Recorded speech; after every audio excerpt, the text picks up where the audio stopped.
Bienvenidos a Polos Opuestos, soy Juan Diego Alvira y estoy hoy aquí por Noemí Sanín, que se encuentra atendiendo asuntos internacionales. Colombia inicia una nueva era política.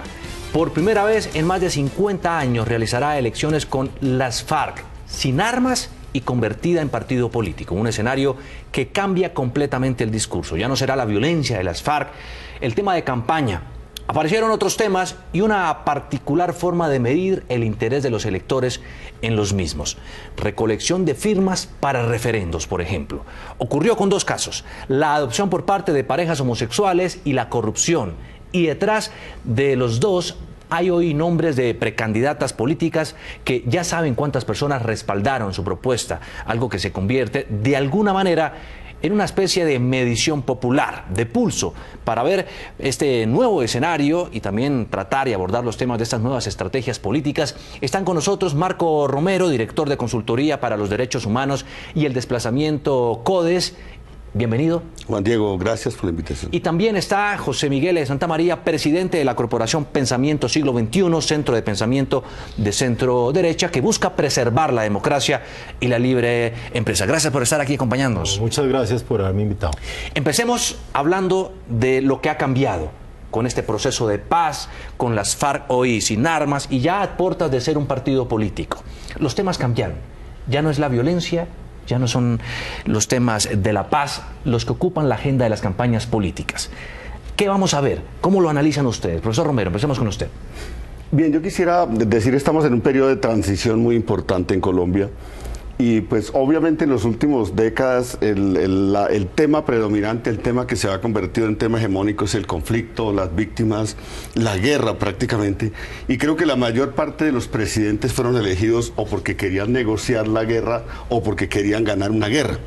Y creo que a esto lo llamaba Guillermo O'Donnell democracia delegativa, que la gente vota por la paz o por la guerra y se monopoliza la agenda y prácticamente los demás temas quedan debajo de la mesa, quedan ocultos, la sociedad no se ocupa de los demás conflictos, no pasan por la democracia.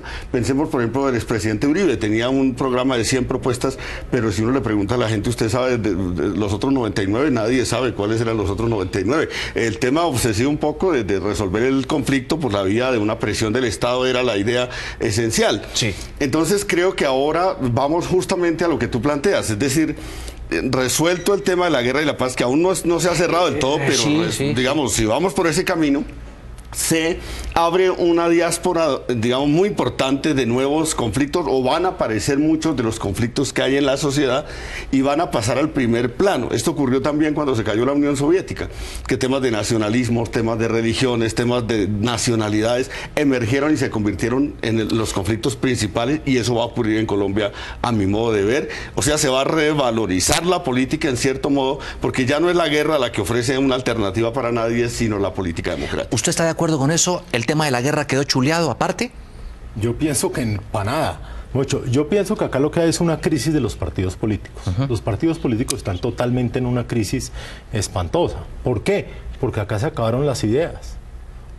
Cuando uno mira la política norteamericana y usted ve el Partido Republicano, el Partido Demócrata, y usted ve esos debates que hay en el Congreso de los Estados Unidos, usted mira unas diferencias ideológicas entre los dos partidos impresionantes. Y siendo muy parejos, allá hay unos cambios de ideología claros y diferentes. Acá no, acá todos somos lo mismo. Y lo vimos en la Unidad Nacional. O sea, lo que logró el presidente Santos creando esta Unidad Nacional, donde están todas las vertientes políticas apoyando el supuesto proceso de paz o la terminación. Pero ¿por qué dice usted conflicto? que la paz o la guerra no puede desconocerse todavía en el marco de esta campaña? No se puede desconocer, porque es que la parte más difícil de este acuerdo no es haber firmado un papel, sino es el posconflicto. Es que lo que va a pasar de aquí para adelante va a ser lo más difícil, porque va a ser que se cumplan los acuerdos, y que se cumplan los acuerdos entre el gobierno, que claramente ofreció una cantidad de cosas que no va a tener capacidad de cumplir económicamente. Esos 100 billones de pesos o 120 o 130 billones de pesos que dice que va a cumplir y que va a costar el acuerdo, no tiene dónde sacarlos. Yo no sé el señor Cárdenas en qué anda. Y segundo, las FARC de alguna manera no ha acabado tampoco de cumplir los acuerdos. ¿Qué no ha cumplido? Si ustedes vieron ayer, pues el tema de la entrega de los niños, el tema de la entrega de todas las armas, todavía no sabemos cómo van el tema de las disidencias, ¿cierto? Entonces hay una cantidad de temas que todavía están en el tintero y que todavía no sabemos hacia dónde vamos. El posconflicto es mucho más difícil. Esto es como el matrimonio. Lo más fácil del matrimonio es entregar el anillito. Y de ahí para adelante empieza lo duro, lo que toca trabajar todos los días un matrimonio, y todos los días toca trabajarlo, ¿no? Es decir, si bien entiendo o trato aquí de interpretar, no es del todo tan claro que la paz y la guerra salgan del listado de los temas. Es que yo quiero decir... Perdón, yo diría, ahí hay que seguir trabajando porque pues obviamente estamos ante un proceso. Miren, las FARC acaba de hacer la entrega del principal paquete de armas, quedan unas pendientes al Consejo de Seguridad de las Naciones Unidas. Es que aquí hay que mirar un poco la seriedad del acuerdo. O sea, estamos con el Consejo. ¿Quién es el Consejo de Seguridad de las Naciones Unidas? Ahí está Estados Unidos, está Rusia, está China, está Francia, está Inglaterra, más los países que representan a otras regiones del mundo. Es decir, aquí hay un esfuerzo muy grande por brindar el acuerdo y obviamente hay algunas disidencias. Ojalá el proceso con el ELN salga adelante y se busquen caminos también para resolver el tema de bandas criminales. Pero digamos, ese es uno de los esfuerzos grandes que hay ahora. Estoy de acuerdo contigo en que el posconflicto no será fácil, pero nunca es fácil porque muchos temas que no se resolvieron durante el conflicto van a tener que discutirse ahora. Y yo no creo que en Colombia no haya diferencias claras de ideas. Lo que pasa es que los partidos tradicionales jugaron a una lógica de pragmatismo y la izquierda a una lógica de fragmentación. Eso es lo que yo veo. Y ahora creo que con el acuerdo político, ojalá avance la reforma política que obliga a los partidos a tener afiliados, a organizarse de otra manera, que haya una organización electoral transparente para que muchos de estos conflictos que se vienen en la sociedad colombiana pues se puedan discutir democráticamente. Pero fíjense que hay un problema gravísimo. ¿Cuál? Que a mí se me hizo que fue un poco de metodología y de publicidad o de propaganda acerca del acuerdo para la terminación del conflicto, que fue haberlo llamado la paz, ¿cierto?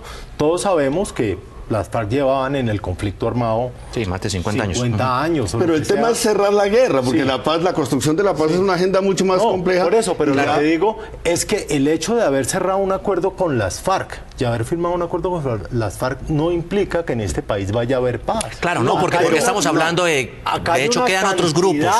De grupos adicionales que están generando hoy en día una nueva violencia. Sí, están copando los espacios, de hecho. El mismo vicepresidente Naranjo dijo en el Caquetá, creo que fue, dijo, oiga, es que no estamos siendo capaces de llegar a los sitios que dejó las FARC. Claro, pero se está entrando las bandas criminales. Pero se está simplificando el campo del conflicto, es decir, una cosa es una guerra ustedes han visto, con unas guerrillas estructurales que se plantean un desafío muy fuerte al Estado, con grupos paramilitares por todas partes, a un país que ya, mal que bien, así sea con todos los peros, negoció con los paramilitares o una parte y ahora negocia con FARC. Entonces, claro que hay que enfrentar desafíos. Guatemala o Salvador tienen muchos problemas hoy, pero no podemos decir que era mejor la situación de cuando había una guerra. No, nadie lo está diciendo. En Centroamérica. Lo que estoy diciendo yo es que el error es haberle vendido a los colombianos la paz. Claro, pero hay que valorar que se firmó un acuerdo con uno de los grupos más importantes. Más importantes que estaba generando violencia, pero no con todos. Y acá hay un tema muy grave. El ELN pues se ha fortalecido y está generando un tema de violencia en determinados sitios. Y dicen que muchos han cambiado de brazalete y demás. Hay el cambio de brazalete. Hay distintos sectores que siguen enamorados de la guerra, incluso en el mundo político. Los que dicen que hay que destruir este acuerdo en 1000 pedazos, están locos. Pero bueno, hay locos todos de ese tipo. Pero profesor Romero, el doctor Santamaría, una cosa, para hacer una breve pausa y regresar para tocar y abordar este tema que es tan polémico. Estamos en un periodo electoral. Y ustedes saben que en la política pues se vale cualquier cosa. Todo este posconflicto, la implementación de los acuerdos no puede ser usado electoralmente, pero vamos a abordar ese tema después de esta pausa a comerciales. Ya regresamos en Polos Opuestos.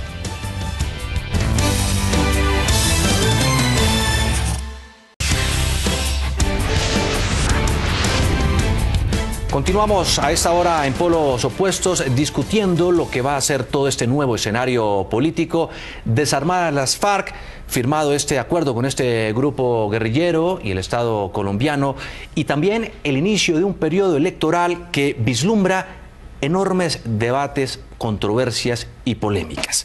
Puede ser, hay quienes dicen, ustedes ya lo tocaron aquí, que la paz y la guerra salió del debate como tema, que hay otras preocupaciones, pero ¿no puede ser también una posibilidad electoral y política contradecir lo pactado en la implementación y en el posconflicto para sacar un provecho político, como algunos han dicho, y lo sabe usted muy bien, el Centro Democrático, algunos de este partido han dicho que ojalá hagan trizas este acuerdo?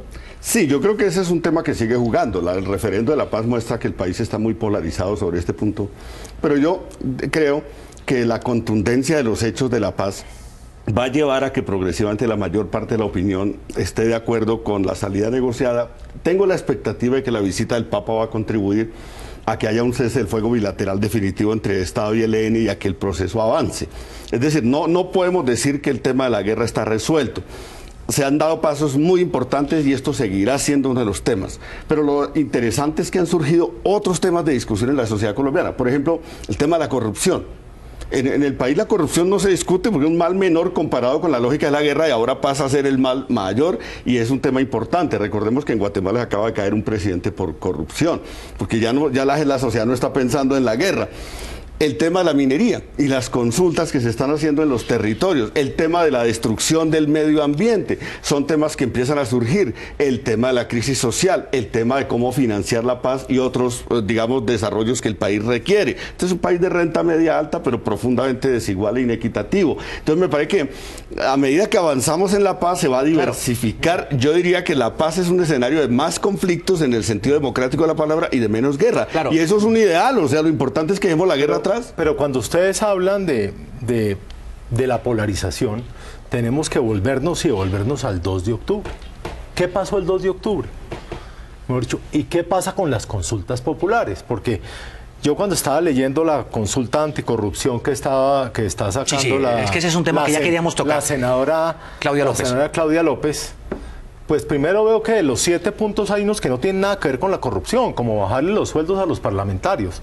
Eso no tiene nada que ver con la corrupción. La corrupción es un tema que está en la entraña hace mucho tiempo. Es más, y los mismos grupos ilegales, la misma violencia se estaba metiendo dentro de la corrupción. Cuando usted va y mira determinados departamentos y determinados municipios alejados, las mismas guerrillas y los mismos paramilitares se estaban metiendo en el presupuesto y generando corrupción con los alcaldes, porque ellos elegían los alcaldes y al mismo tiempo aprovechaban la elección de los alcaldes para hacer cosas. Pero la reforma política, qué pena, la reforma política, que es importantísima, tal vez es uno de los cambios más importantes, el punto más importante de la reforma política que propusieron, ya los partidos tradicionales la mandaron al 2022. ¿Cuál es? Las listas cerradas. Las listas abiertas son uno de los principales focos de corrupción. ¿Por qué? Claro. Yo soy candidato al Senado, 5º, 6º renglón, pero estoy en una lista abierta. Yo tengo que conseguirme no sé cuántos miles de millones de pesos para salir elegido y yo tengo que ir a donde los contratistas, a donde los industriales a conseguir la plata. ¿A cambio de qué? A cambio de perder mi autonomía, ¿cierto? Entonces, el tema de la lista cerrada será importantísimo para acabar la corrupción. Claro. Y eso lo dejaron pasar. Porque ¿qué es lo que pasa? Acá todo es negociable. Y cuando estamos hablando de que se va a destruir el acuerdo, yo no creo que se vaya a destruir el acuerdo. Y no creo que nadie quiera destruir los acuerdos, sino algunos por ahí que seguramente están ahí divagando. Yo sí creo que hay cosas que toca cambiar. El mismo presidente Santos dijo que había unas cosas en las cuales había tenido que ceder de golpe más de lo que tenía que haber cedido para poder firmar el acuerdo. Pero yo creo que hay cosas para corregir, como en todas las cosas. Sí, de acuerdo. Como vuelvo y digo, como en el matrimonio. Usted se casa y después dice, oiga, ¿sabe qué? No nos hemos planeado esto en la vida. De acuerdo. De golpe esto es mejor o de golpe esto es mejor. Hay muchas cosas que uno tiene que cambiar en la vida. Toquemos otro punto que también es clave en medio de todo esto que se está discutiendo y este periodo electoral. Tiene que ver con algo que ustedes mencionaron ligeramente. El desprestigio de los partidos políticos tradicionales.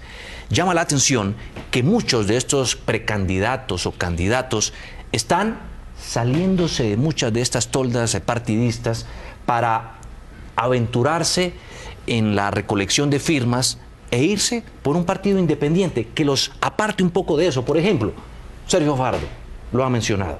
Quiere irse por firmas, se sale del Partido Verde o los otros a los que ha pertenecido, al igual que lo está anunciando el mismo ex procurador Alejandro Ordóñez, que no iría por el Partido Conservador. Clara López, quien era del Polo y decidió distanciarse por sus diferencias y demás con los otros dirigentes como Jorge Enrique Robledo. ¿Cómo ven ustedes eso? Yo puse en un artículo, qué pena, que yo estaba aterrado que en una situación económica como la que nos va a dejar este gobierno fiscal tan sumamente grave, haya más de 32 precandidatos presidenciales que se quieran montar en este potro sin un peso.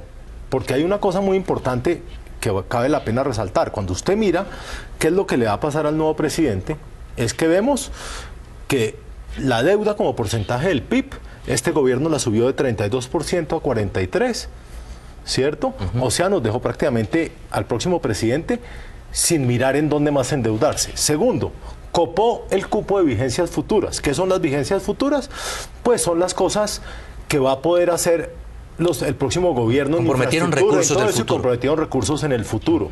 Adicionalmente, hay esta ley que sacaron del acuerdo para la terminación del conflicto, que habla que en 12 años no pueden cambiar una cantidad de cosas que no se pueden cambiar. Entonces, ¿qué va a hacer el próximo presidente? O sea, ¿para qué se van a montar en esto? Y muchos de forma independiente. ¿Cómo ve usted eso, profesor Romero? Bueno, yo pienso que digamos, los partidos desde la época del Frente Nacional entraron en un sancocho, digamos, casi que intrínseco.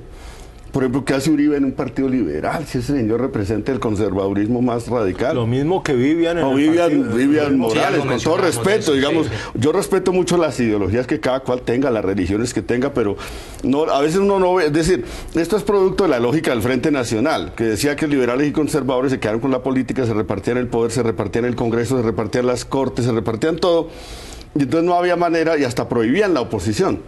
La ventaja del Acuerdo de La Habana es que dice hay que valorizar la oposición, hay que valorizar la movilización social, que la gente se organice, se movilice, que vaya a la política, siempre y cuando no vaya a la guerra ni a la violencia. Y yo confío en que en este periodo de transición la salida de la guerra va a llevar a ordenar la política, va a llevar a que haya una recomposición, ojalá se produzca un realinderamiento de partidos políticos en torno ya a los temas que dividen la sociedad hoy. Por ejemplo, yo, digamos, con José Miguel tengo una discrepancia en lo que acaba de plantear. ¿Cuál? La pregunta del acuerdo es, ¿vamos a decir que no hay un plan de educación rural? ¿Que no hay un plan de salud rural? Es que la mayoría de los acuerdos de La Habana son para beneficiar la sociedad rural. La pobreza de los campesinos es 3 veces la pobreza del mundo urbano. Hay 36 pueblos indígenas en vía de extinción y todos los afrodescendientes están por debajo de la línea de pobreza, de tal manera que incluso el Banco de la República hizo un informe donde dice que los que tienen movilidad social son los que se van de su territorio. Pero es que no hay plata. Bueno, es que no hay plata. Es que no es que no haya plata, perdón, no es que no haya plata. Lo que pasa es que lo que me parece divertido es que el gobierno hace este ejercicio. Cuando viene el tema de la paz, desmonte el impuesto al patrimonio, que son los impuestos al capital. El capital aquí no paga, aquí paga la clase media, aquí pagan los funcionarios del Estado, aquí paga, esos son los que pagan el Estado. Este es un país de renta media alta. Pero en las categorías. Que este es un país que hoy en día está en el ranking, en el top 10 de los países que pagan más renta, donde no llega la inversión nominalmente, porque recuerden por qué ese fue el director de la DIAN. Pero fíjese que donde no llega la inversión extranjera, porque acá tiene que pagar mucho más de lo que pagan una cantidad de países. Sí, pero fíjense, no es cierto, porque mira, esos debates hay que llevarlos a un terreno más o menos, digamos, preciso, porque se decía siempre que los inversionistas de la minería se iban a ir si les iban a poner impuestos. No, igual se fueron cuando se cayó el precio del petróleo. Igual, entonces Colombia no aprovechó la bonanza cuando podía hacerlo.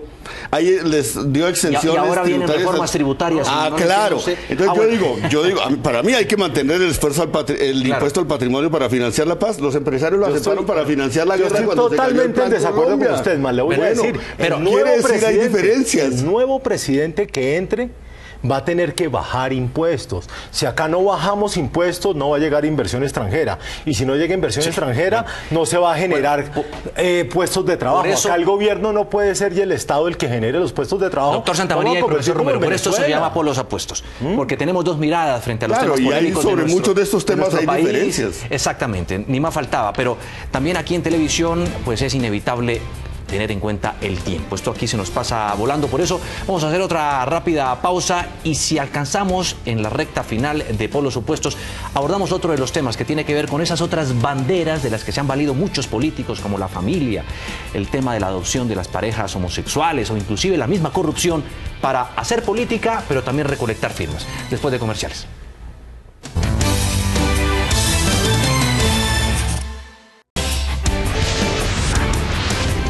El debate está buenísimo y aquí podríamos durar cualquier cantidad de horas y días o semanas, pero para rematar, por razones de tiempo, hablemos de esos políticos que están usando la familia, la corrupción o también otras banderas como las revocatorias de los mandatos de algunos alcaldes para hacer política. ¿Usted qué opina? Yo pienso que está bien que la gente use muchos mecanismos de movilización y de democracia directa, de democracia representativa. Lo que me parece que hay que dejar atrás es la lógica de usar armas para hacer política y eso es lo esencial que trae el acuerdo. Ahora, sobre el tema de temas religiosos, yo creo que la Constitución del 91 es un buen marco de referencia. Es decir, la Constitución del 91, gracias a los procesos de paz de los 90, estableció la pluralidad religiosa, que cada cual tenga la religión que quiera. Un Estado laico. Sí, por eso no me gusta que algunas fuerzas quieran imponer su definición de familia cuando hay tantas definiciones como aproximaciones culturales existen sobre estos temas.